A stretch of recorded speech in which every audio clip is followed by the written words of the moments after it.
Hello and welcome to the Monroe Method Clancast. I am Jason Monroe and this is episode 68.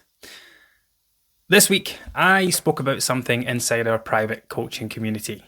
And it was about how I was reduced to tears twice on Christmas days. I won't bore you with the first one because it's not really relevant, but the second one was, it was my son.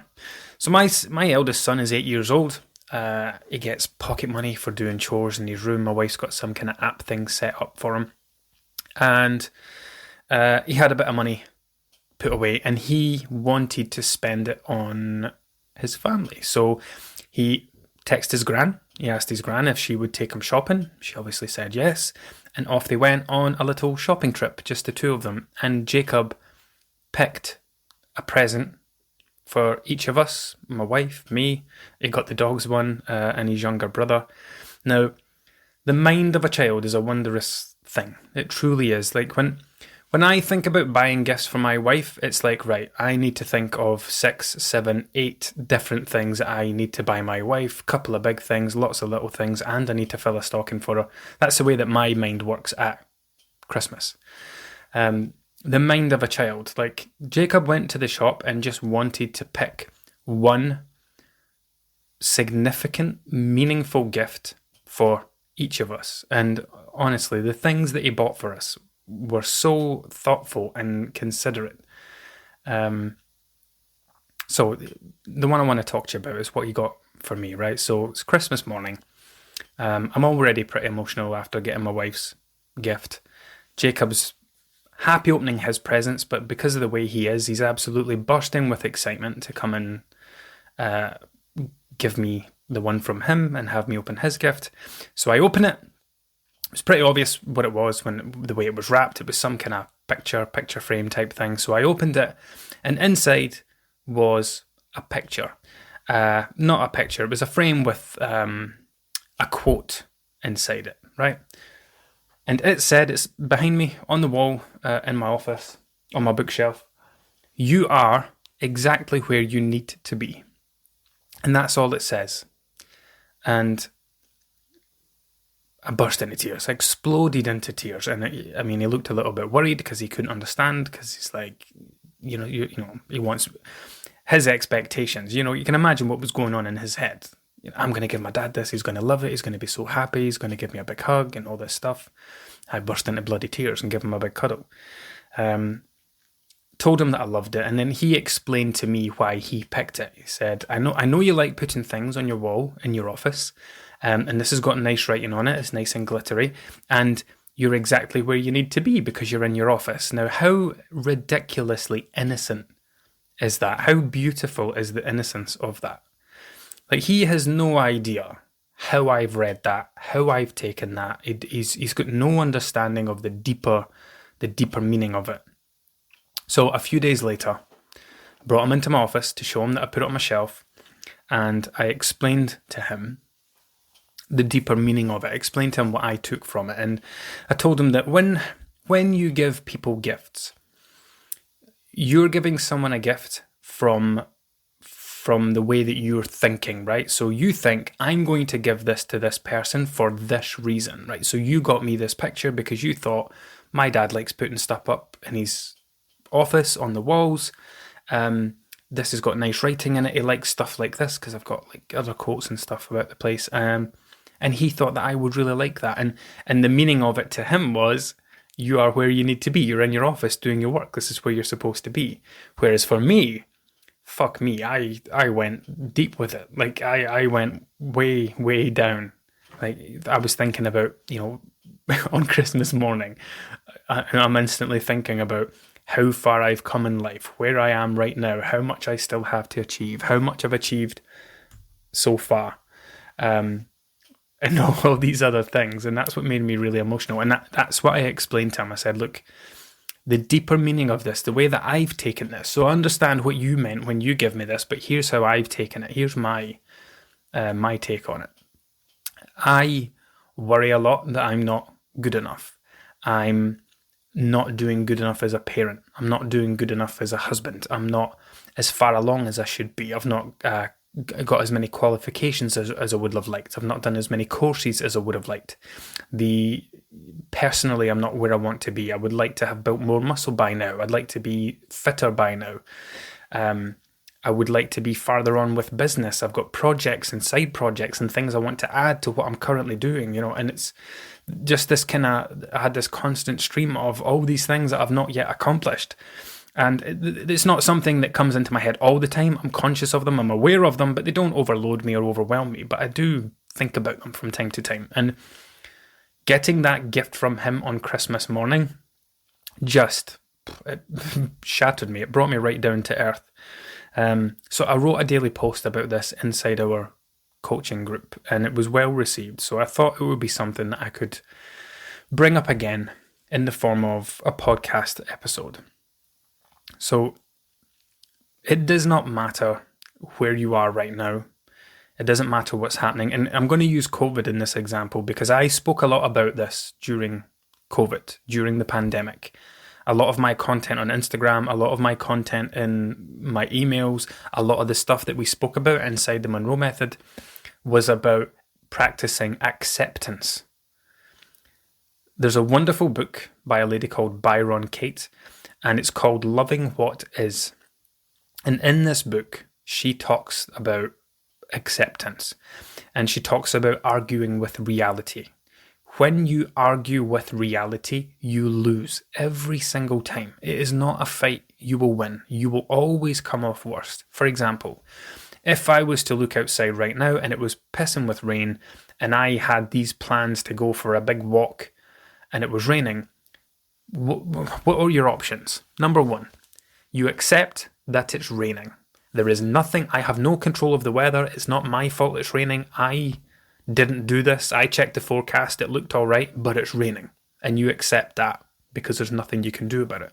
Or you argue with it. You don't accept reality. You get pissed off and annoyed. Fuck's sake. Why is it raining? Why is it? It's not supposed to be raining. I'm meant to go for a walk just now. Look at the weather. How am I supposed to get my walk in? And we do this all the time. We do it many people do it every single day. They're late for work. Oh, I'm supposed to be out the door at this time. I was meant to be here. I've got this meeting to get to. I've not done this. I've not done that. Okay. And you can't change it. You can't do anything about it now. And I've spent a long time over the last, probably since I became a nutritionist. I think when I became a nutritionist, I was kind of forced to sort all my own shit out. All the things that I've struggled with in the past, confidence, anxiety, stress. 2020, I started having panic attacks, had to take time to go and work on my mental health, while still trying to run a business through a pandemic, being made homeless, all these things. Had I not become a coach, had I not become a nutritionist, I would still be struggling with these things. I would not have got the help I needed. I would be waking up every day, going to my work, coming home, being in a bad mood being up and down all the time, horrendous to be around. My kids would get a shitty version of me. My wife would get a shitty version of me because I would be doing nothing to change. I'd be arguing with reality. This isn't how my life's supposed to look like, but I'm not fucking doing anything about it. Anyway, I didn't mean to make that part about my history. But COVID taught us this. And what I spoke a lot about during those times is that it was happening, right? Lockdown, masks, wash your hands, all this stuff, it was happening. It was your reality. It was your life. Arguing with it served no purpose. All it did was upset you, make you feel worse, heighten your anxiety, stress you out even more. All that uncertainty. Remember all of that you went through? It's all gone now. It's done. It's dusted. There are people who absolutely thrived throughout that time, and there are people who went into absolute meltdown. There are people who had struggled with their weight for years, who all of a sudden were losing weight easily. No work, no stress, no hassle, at home, still getting paid, furloughed, living the dream, out walking all the time, right? Some people absolutely thrived. Then there were other people who being at home signified okay, now is not a work that, There was this switch where when someone steps through the front door after a day of work, it's like you switch into home mode. And home mode is when you really relax with your eating, or maybe you have a drink, or maybe you just sit and watch TV. And then here we all were forced into this lockdown situation where it was home mode all the time. And the people who had this home mode where their eating wasn't great, where they were drinking more alcohol, where they spent all their time sat down in front of the TV, they didn't thrive. They started going in the opposite direction. So the pandemic had a different effect on everybody. Some people thrived, some didn't. But we all went through the same thing. It wasn't the same for all of us. Some people don't have kids. Some people didn't get paid. Some people were financially worse off. Like, and all these other things. Yes, there are these different variations of how we all went through it. We all went through the same lockdown. We all went through the same pandemic. And it was what we chose to do with those couple of years that was the difference between whether you thrived or just survived, whether you did well or not, whether you came out the other side intact or mentally ruined. And the people who accepted what was happening, who understood that this is happening, this is a reality now, this is what life looks like for the foreseeable future. Yes, there's not an end point, an exact end point predicted, but there will be an end point. Because I am, insert age here, years old, and everything that has happened in the past, to me, around me, in the world around me, has been and gone. Everything passes. So, bringing it back to this wonderful picture that my son gave me, it does not matter where you are right now, professionally, mentally, financially, emotionally, health-wise, how far you are along with your goals, with your education, with your career, with what it is you want to do. Wherever you are right now, while you're listening to this, with me in your ear holes, you are exactly where you are supposed to be, based on everything that you've done and everything that's happened to you and around you up until this point. The way that you have navigated life for the last however many years has brought you to this very point where you are. And I can't imagine I have many people of like pension age listening to this. So there may be a couple. I don't work with many, one or two. You have many years, 10, 20, 30, 40 years, 50 years. I'm 38 years old. I'd like to think I've got 50 years ahead of me. That life is completely within your hands. Like, so if you are not where you want to be right now, what can you do about it? Rather than arguing with reality, rather than complaining that I'm not where I want to be, I've not achieved this yet, I've not done this, I've still got this weight to lose, rather than complaining about it, rather than talking about it, rather than listing those things and making them sound awful and overwhelming to the point where it puts you off and not getting started, accept where you are. Yes, I could have lost more weight by now. Yes, I could be fitter by now. Yes, I could have a better job by now. Yes, I could have finished that course. Yes, I could have more education. Like, whatever it is. Yes, yes, yes. You could have done all these things, but you didn't. Maybe something happened that stopped you from doing it. Maybe it's you. Maybe you just chose not to do it. Maybe the world around you made it very difficult for it to happen. It doesn't matter. I'm going to go out on a limb here and say that not most, but a large portion of the problems and challenges that you face every day are created by you. If you woke up feeling like shit this morning and you had to drag yourself out of bed and you hit snooze multiple times and you were late for work, what time did you go to your bed last night? What time did you choose to go to your bed at last night? Did you think about how you would feel tomorrow? Did you think about being late for work, sleeping through your alarm, hitting the snooze button, not wanting to get out of bed? Did you take that into consideration and say, right, I will be in my bed at 9 p.m, no phone, no TV, no nothing, hopefully sleeping for 1:15, 1/2 and I'll get a solid night's sleep? Or did you knowingly go to bed at 11 o'clock, scroll your phone for an hour, finally close it, then struggle to get to sleep from midnight to 1 o'clock, knowing that you had to be up at 6 o'clock in the morning? Do you have morning stress every single day, trying to get out the door, trying to get kids dressed, washed, teeth brushed, lunches packed, your own lunch packed, yourself to get ready, everybody to get out the door in this short window? Is every single morning a stress? Why? What are you doing the night before to stop all that stress from happening? Are the clothes ready the night before? Do you go to bed at a decent time? Are the kids in bed at a decent time? Are the lunches done the night before? Most of the stuff that we think makes life difficult and busy and overwhelming, we do it to ourselves. We create these situations. If you're shouting at your kids having to rush to get out the door, it's not the kids' fault. The kids aren't responsible. Well, mine aren't. Not at 5 and 8 years old, although Jacob's getting a bit more responsibility. If my kids are late to school, it's not because of them, it's because of me. Because I'm the adult. I'm the one that takes them to school. I'm the one that makes sure that they're ready. If I take my kids to the dentist, and the dentist is, like she did recently, and the dentist is talking about how my eldest son's not brushing his teeth properly and he's got some plaque in between some of his teeth, that's not on him, that's on me. That's on me as the parent. So we're the ones that are responsible for most of the crap. Nah, I shouldn't say most. A lot of the crap that we deal with on a daily basis.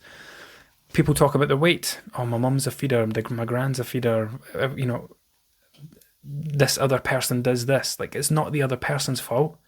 That's your fault for not having boundaries in place. It took me a long time to learn this about boundaries, by the way. And it's only recently something that's come into my coaching. One of my private clients, right at the very beginning, in fact, it's almost exactly a year since we started working together. Right at the very beginning, when I read through all her stuff when she applied to work with me privately one-to-one, the first thing we spoke about was creating boundaries, because she had relatives, immediate relatives, who encouraged her to drink alcohol. And she knew that alcohol was a problem because when she drank like this, she ate like this, she woke up feeling crap, it led to a terrible week, to bad decisions. Like, alcohol is another great example. How much of the problems in your life are created because you choose to drink alcohol?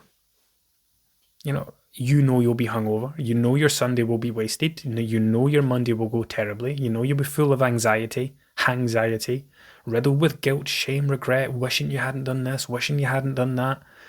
You go through to the kitchen, there's a takeaway lying there that you don't remember ordering. None of that happened to you. You did that to yourself because you know what you're like with a drink. Now, I can only say this. I used to pretend that this wasn't what life was like. When I was trying to pretend that alcohol wasn't the problem, that, it's other stuff. If I just put more effort in here, if I just have a bit more motivation here, if I just do better in this area of life, I'll just make myself be like that. It's got nothing to do with alcohol. Hangovers are fine. I can handle a hangover. And it's not until you've not drank for as long as I have that you realise that, fuck me, I should have stopped doing that stuff years ago.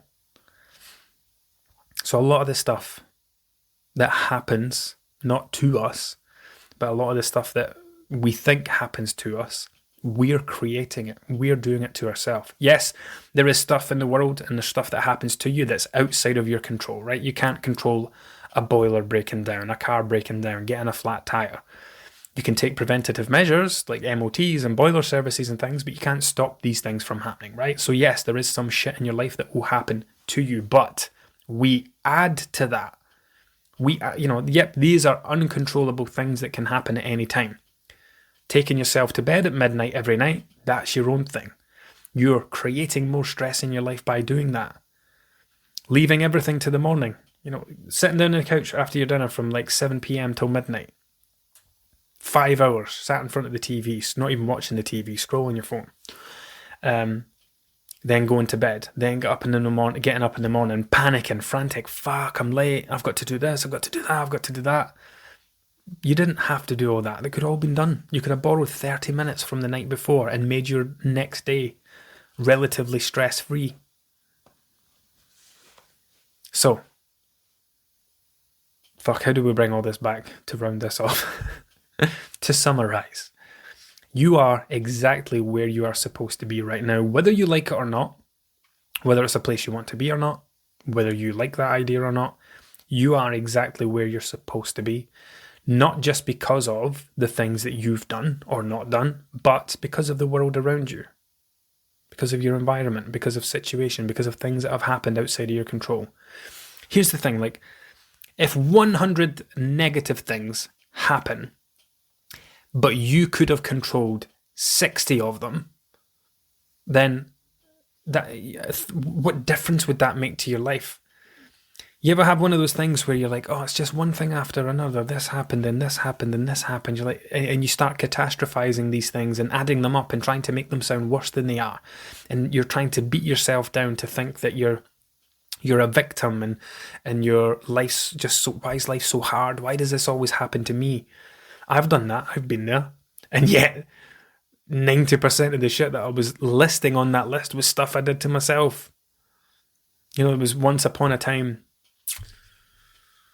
I don't know, 12 years ago maybe, where I was in a lot of debt. Nah, it was fucking ages ago. It was longer than that. Where I was in a lot of debt, you know, and I did that. This was back when 2007. So what year is this? 2024. So it was a while ago, right? 2007, Northern Rock took out my first mortgage. They were giving 125% mortgages, where this is wild now when you talk about this. That's Alexa reminding me to pick up the kids from school. 2007. 125% mortgage with Northern Rock. So basically, it was, I think it was a 95% mortgage, right? But you could borrow the first 5% from them to give back to them. You could also then borrow another like 25% of the value of your house, which I did because it was my first house and I needed to furnish it and all this stuff, right? That was June 2007.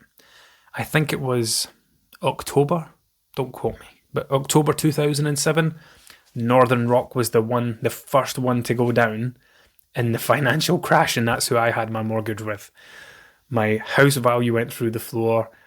Oh, it was horrendous. It was absolutely terrible. My mortgage rate was ridiculous because it was at its absolute peak price.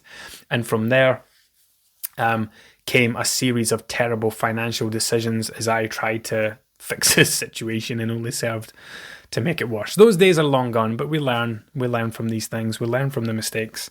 We know not to trust mortgage advisors. And yeah, we get older and wiser. But, right, to round this off and for me to go and get my kids from school, the vast majority, fuck it, I'll just say it, the majority of shit that happens on a daily basis that you think isn't fair or shouldn't be happening or whatever the case might be, a lot of it is under your control. How much easier would your life go if you could wake up in the morning stress-free? How much better a day would you have if you had 8 hours of sleep instead of 5? How much better would your week go if you woke up on a Monday morning feeling refreshed, not hungover, not feeling like crap from the weekend, not feeling the effects of dragging out every last second on a Sunday night because you're trying to delay going to work? You know, life can be tough and it can be difficult, and there's lots of things happen that we can't pick or choose, but we don't make it any easier by some of the things that we do to ourselves, or some of the things that we don't do that we should do. So, round this off, right? You are exactly where you're supposed to be right now. Physically, mentally, emotionally, professionally, whatever it is, you are where you're supposed to be. I'm where I'm supposed to be. And we need to get good. We need to get better at accepting that rather than arguing with it. Yes, you could have done that thing back in 1999. Yes, you could have made a different decision back in 2008, but you didn't. It doesn't fucking matter now. It's gone. It's done. It's dusted. You cannot change the past, but you can use the past to change the future. Learn to practice acceptance. Accept where you are. Accept the world around you. Accept how things are. And if there is, once you've done all that, once you're accepting the things that didn't go to plan, the things that you're unhappy with, now that you've accepted it, how can you change it? What can you do? What steps can you take? So for me, recently, I've took a look at the way that I'm running things inside the Monroe method. How can I free up more time for me to work on these extra projects and for me to make the Monroe method even better than it already is?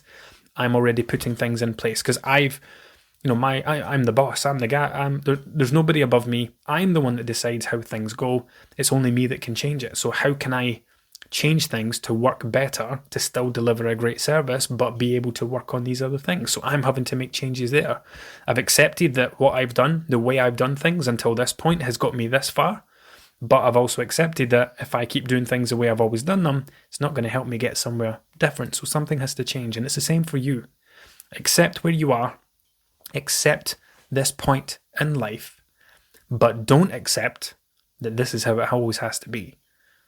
It's up to you to make the changes. It's up to you to take the first steps, to take things in a different direction. But you will not do that by arguing your way there, by saying your life shouldn't be like this. Life should be different. I should be doing this. I should have that. I should have more money. I should weigh less. I should have more time. I shouldn't have had kids. Right, that's enough from me. I don't know why these podcasts this year are going along this trend. It's more like me talking about inner thoughts than covering specific topics, but I quite like how it's gone. They will change and adapt as the year goes on as more ideas spring to mind, but this was I just looked at my shelf there before I started recording and saw that picture. You are exactly where you need to be. Until next time.